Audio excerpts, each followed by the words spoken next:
It is a real pleasure for the staff of Nancy Campbell Academy to present this presentation on the subject of the role of service in the moral and educational development of students at a high school level. We're really excited about it. I think we could imagine, with the strength of the Institute and with the collaboration of the Institute with Nancy Campbell Academy, or any of the other high schools that exist, that we would start to see a profound change in the development of our students. We have already witnessed that.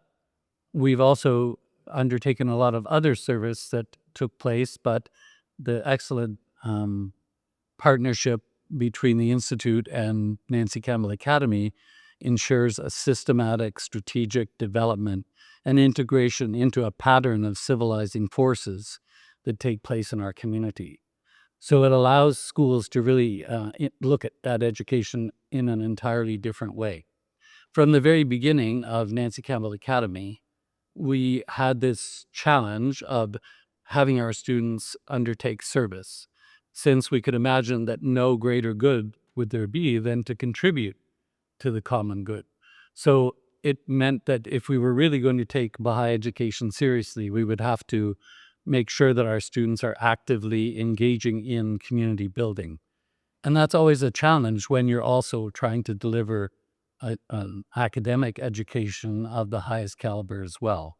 But nevertheless, one thing that we really learned by finding different ways to be of service, which was a surprise, to be honest, is that this idea of being able to engage in service as a motivating factor for learning becomes crystal clear as you do it.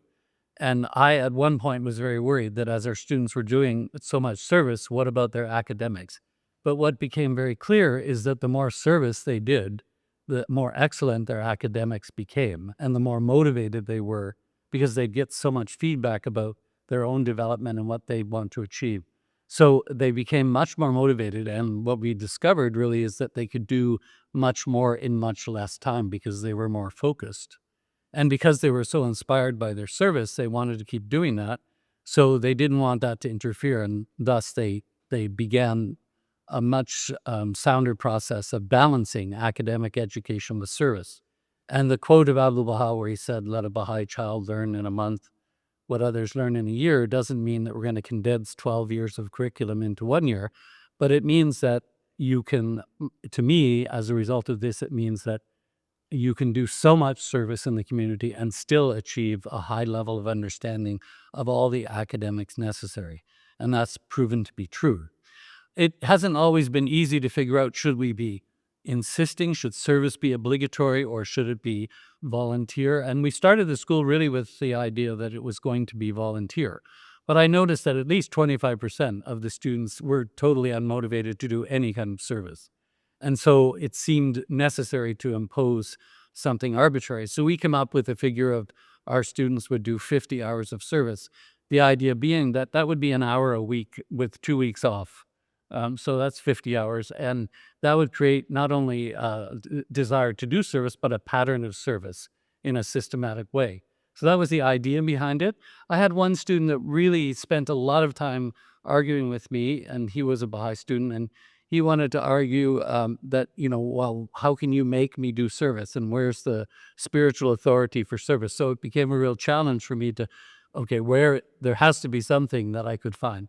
So after about 50 hours of intense discussion, I did mention to him that he should become a lawyer because he had served his time in service arguing about this point, which in fact later on he did. But the fact was, I was able to find this quote which put the matter to rest. So I thought I'd share this quote.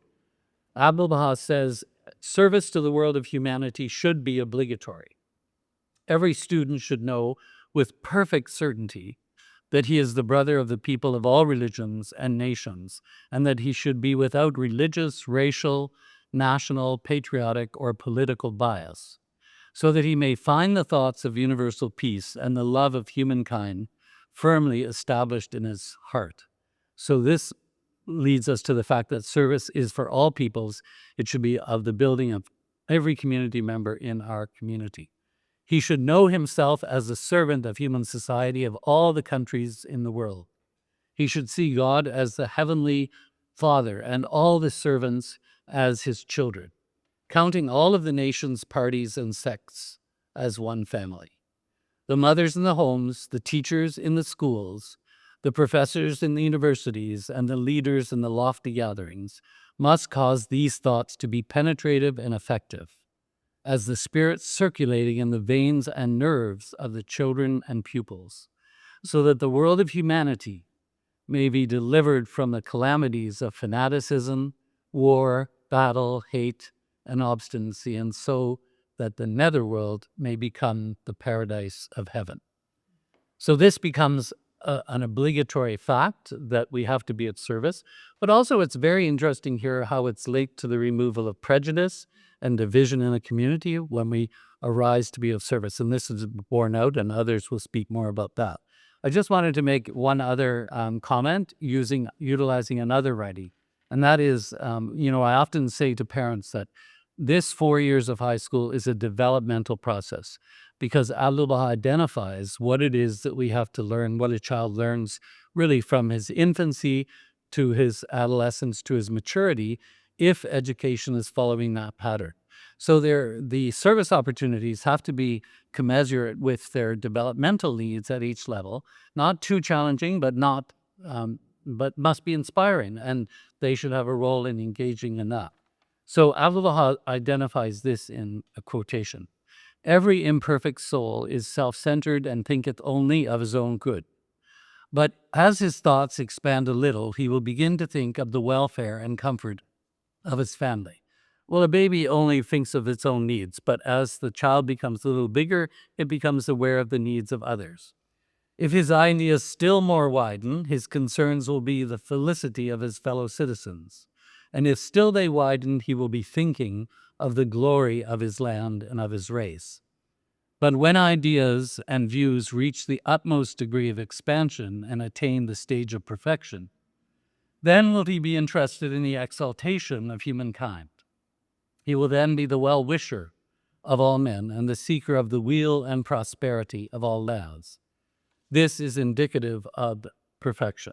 And you'll see by the rest of the presentations that, we look at this developmental approach at each stage of development. There are moral stages of development, and there are also academic stages of development and other physical stages and so on. So taking a development approach to education and the building of the inner architecture for moral development and academic excellence, that's our goal. I'm going to turn it over to Sonja. Thank you. I'm going to just introduce Nancy Campbell to you in a short, brief way, so you understand what the elements are that set Nancy Campbell apart from maybe the other high schools.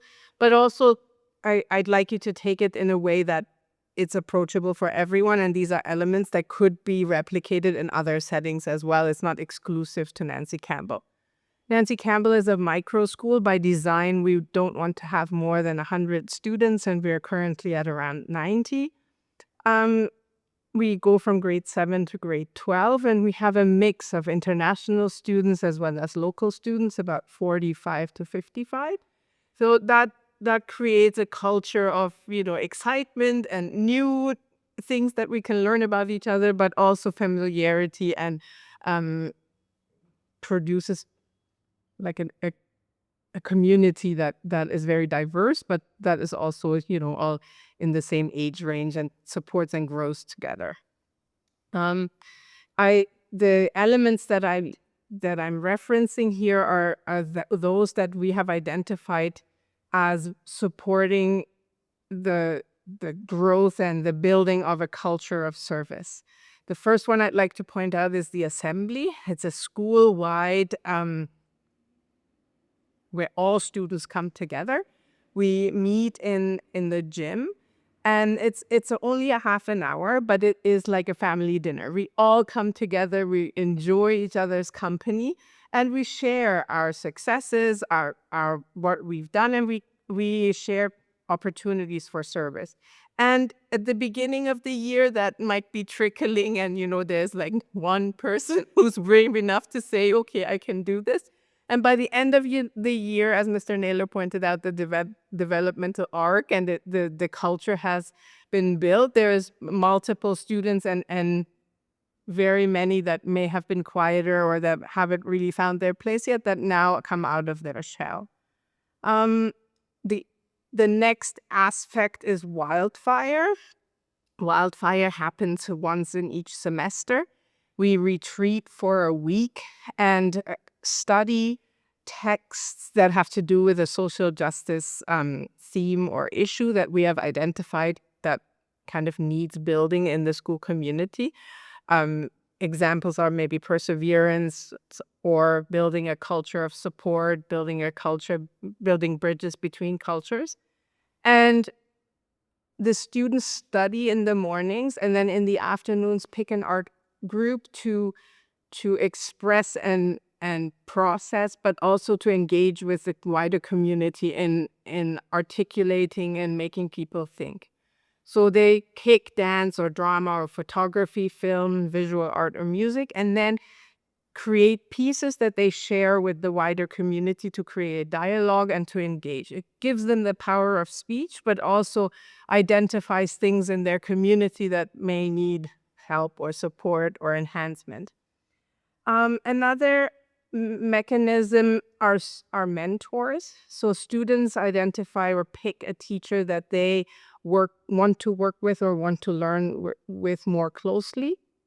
And this mentor accompanies them throughout the school year, giving the opportunity for a more one-on-one relationship that can then also help in, identifying why maybe aren't you doing service, or what are the opportunities you would like to find so that we can help you unlock your potential, so to speak. What guides us at the core are the 19 moral capabilities that have been developed by Noor University. And they are virtues and capabilities that I think everyone from any background can agree with. They're fundamental truths, so to speak, but that help students really identify what do I maybe need to challenge myself to grow more in, and what am I actually good at.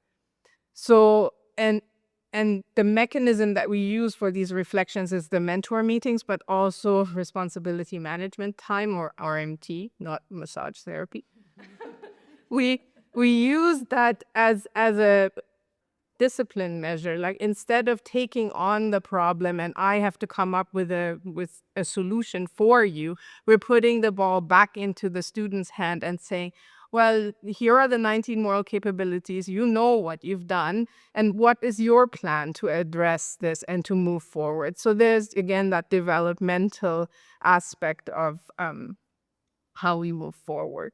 And finally, the final aspect that I wanted to mention are moral dilemmas. We engage the school community also twice a year in these dilemmas where it's very difficult to maybe pick a side, but you have to pick a side. We put them into two groups and they discuss what's happening. And again, it is a mechanism for students to practice their power of speech, to also think about things deeply.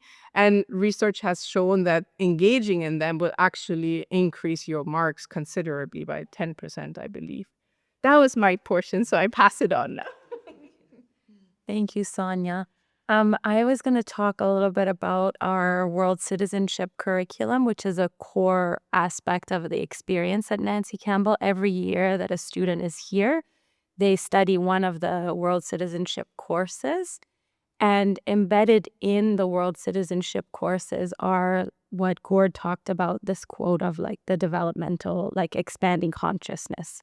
There's a set of concepts they explore at each year, and acts of service that they carry out that build their capacity to expand that consciousness. So I was going to just give a little overview, but I wanted to start with, because we're a school that's accredited by the Ministry of Education in Ontario, Ontario requires, to get an Ontario secondary school diploma, you have to complete 40 hours of community service. And as Gord and Sonja said, our school requires 50 hours a year. And it's not so much about hours for us. We see kind of like one of the things the ministry says is that the purpose of community involvement in the education process is to encourage students to develop awareness and understanding of civic responsibility and the role they can play and the contributions they can make in supporting and strengthening their communities, which is such a noble aim. But in practice, there's been a lot of criticism of how this operates, how capacity is actually built to carry out meaningful service. And so one of the ways that it's been operationalized is that we reflect that too much emphasis is put on building up a resume and job skills, like focus on I serve because I am going to have opportunities in the future, or service opportunities are often busy work or not meaningful. And so it doesn't actually motivate students to be active agents of transformation in society and in their own lives. Service is not actually accompanying people and building their capacity to think a bit more deeply about what motivates us to serve, the connection we have with our fellow human beings, the oneness of humanity, these things. And then there's also kind of missing the whole process of acting, reflecting, studying, consulting, and refining your approaches that makes you more effective in service. So all of these things we're trying to strengthen the learning process around in the World Citizenship courses. And I think at the heart of it is a need to redefine even our concept of service and what a human being is. What is our relationship to society, to the community? So there's a lot that could be said about that, but even the question of in a world where we promote the individual over the community, service actually takes on a self-promotion dimension, right? So a lot of work has to be done to reconceptualize who are we as a human being and where does the motivation to serve come from? And you can see when people enter the school, like over time, their conception of service changes where they're talking about service hours. Or, did you get your service hours? I got this many hours. And like, it's about the hours or like when their opportunity is given, people are like, do I get service hours? To like then, as they reflect and they consult and they realize that at the heart of service is the community. It's actually sharing and applying knowledge with others. It's building on strength that exists. They start to, their language changes. They're a lot more selfless about it. They talk about how service requires sacrifice. Service is what we do for our human family because we're interconnected. They say such, you could see in the language it evolves. And so people enter one place and they leave in a very different place. So,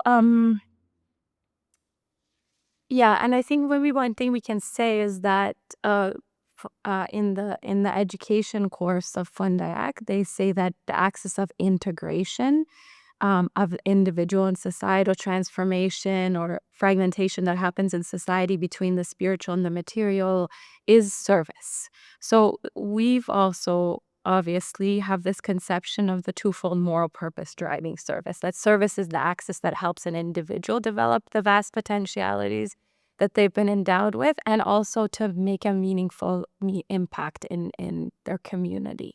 As we've been over the last 30 years developing this World Citizenship Curriculum, a lot can be said about what are the set of concepts that each year a student has to study to kind of understand what they like to motivate deeper acts of service. And one question that we've had is, how does the service of a young person grow in complexity and impact each year of the World Citizenship Curriculum? Because young people are not motivated by busy work, like they want to feel like they're part of something, as is the natural desire in any human being to want to contribute to processes that affect change in the world. And maybe I won't get into all the grades. We could share that with you later, but we use the Ontario Ministry of Education courses.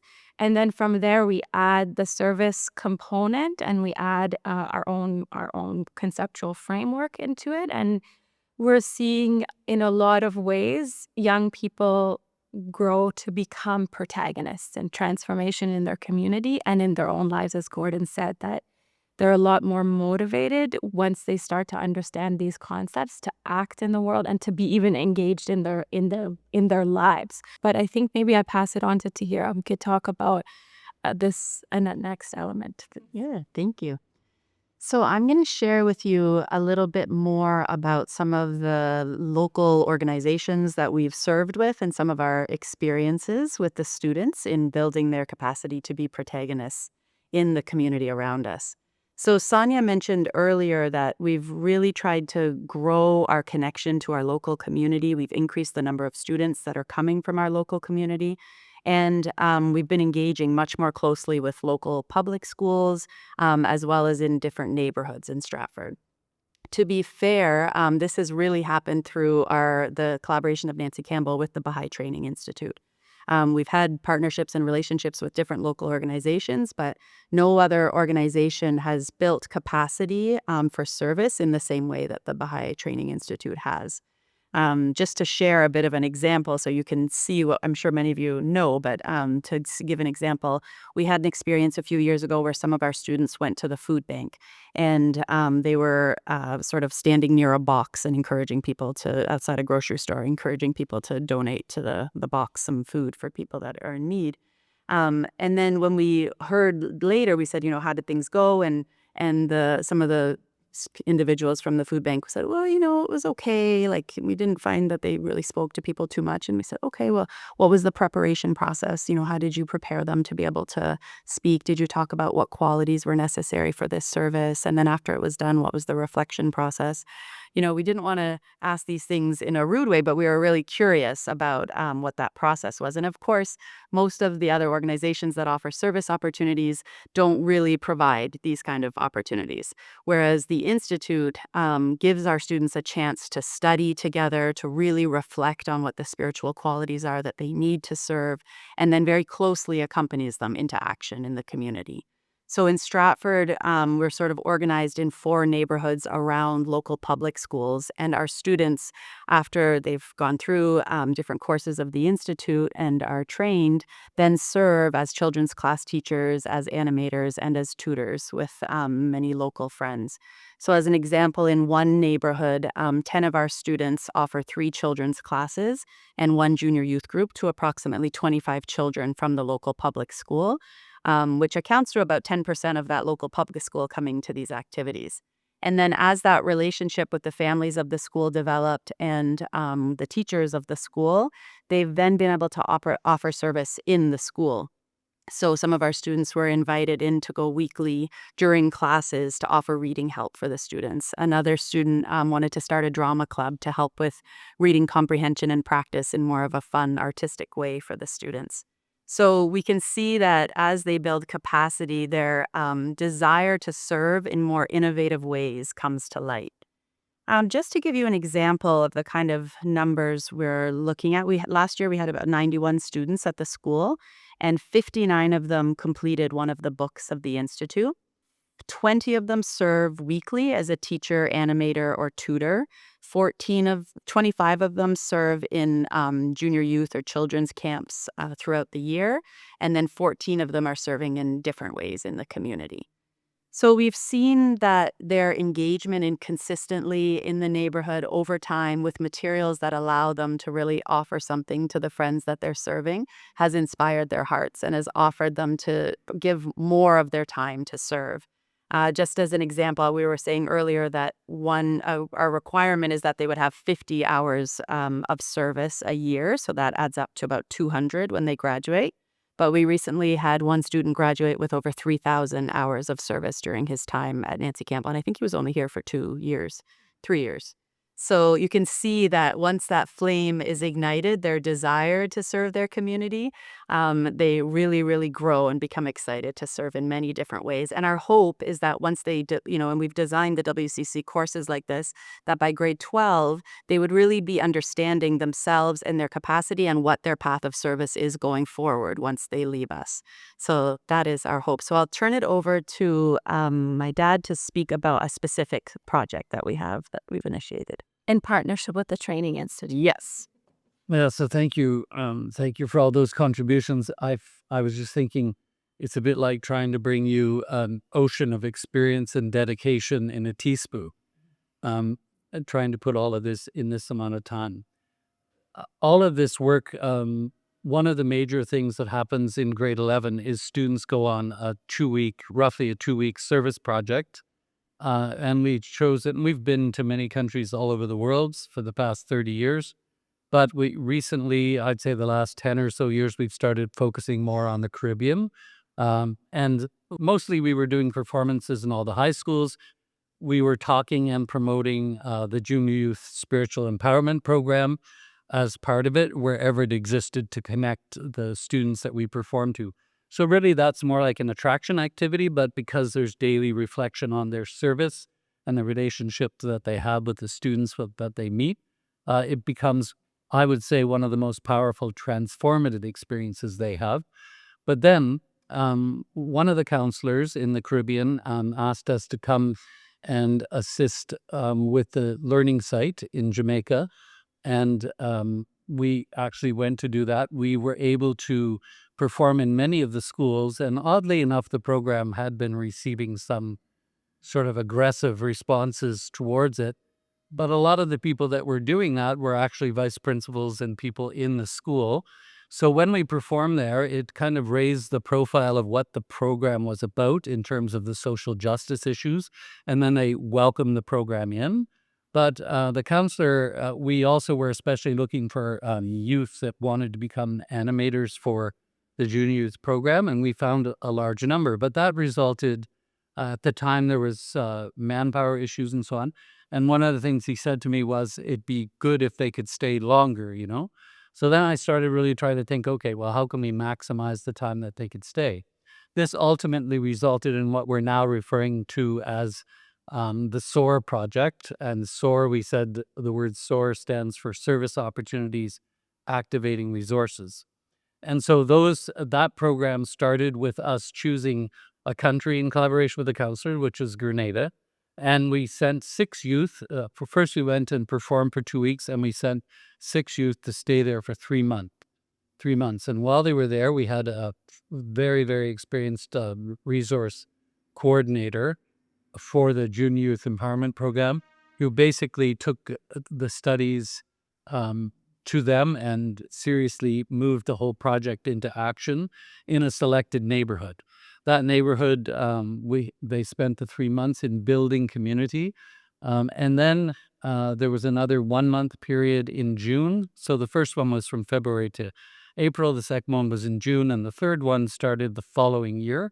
But out of that, local people started rising up because it was sort of from ground zero at the time. But the strength in the community and the love that they felt from the participants utilizing the institute process in the community and home visits and creating devotionals. The last period we had there was a recent 3 months that ended in April. And as of that time, they had moved the cluster from, really you could say ground zero to a milestone 2 cluster. And now we're going back to have 2 3-month periods. So students now, you might ask, how is this happening? In the morning, they do their academic studies. In the afternoon, they follow through with the institute process and studies and study of the letters of the house and so on that they take into the community for community visits. The local youth are now very activated. In fact, a couple of them spent 42 days with the team full time.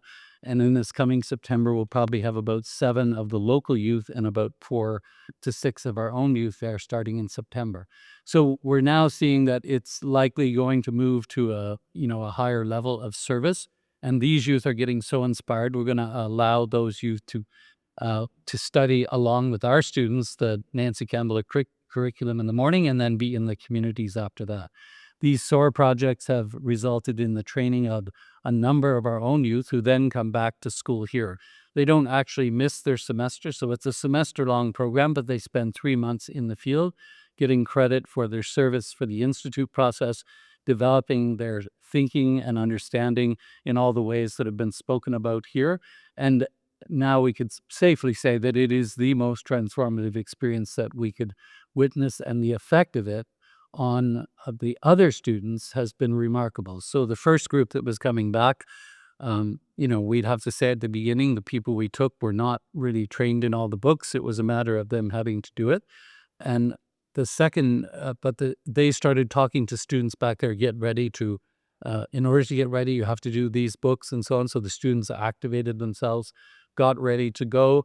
And so we're now into kind of an interview process for students to be able to go and undertake that service along with and alongside of the local youth. So we're very excited about what's happening in that country, and the collaboration and prayers from all the institutions has been really stellar.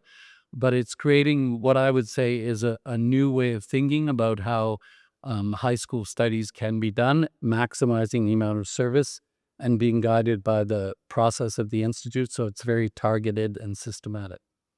So that SOAR project is kind of the last thing we wanted to share with you. Of course, there's many more things. There is a slide presentation that you could look at that will be full of more information, as well as videos that are available. We encourage you to visit our website, and we hope that this has been informative, and we hope it's inspired some of you to think about how could some of this be integrated in your own local communities with your own youth, or maybe even some receptive schools that might allow service like this. The partnership between our school and local schools now is becoming very, very strong, with deep appreciation for our students' endeavors and their conduct while they're in the school, and their example to the other younger youth is a source of commentary by the teachers and the people that are watching this. So it's a very well integrated feeling that the whole community is kind of raising up as a result of it in this loving, cooperative, and reciprocal manner. So we're really inspired about what the future is going to unfold and the learning that's going to happen. There's so much more to learn. Thank you very much.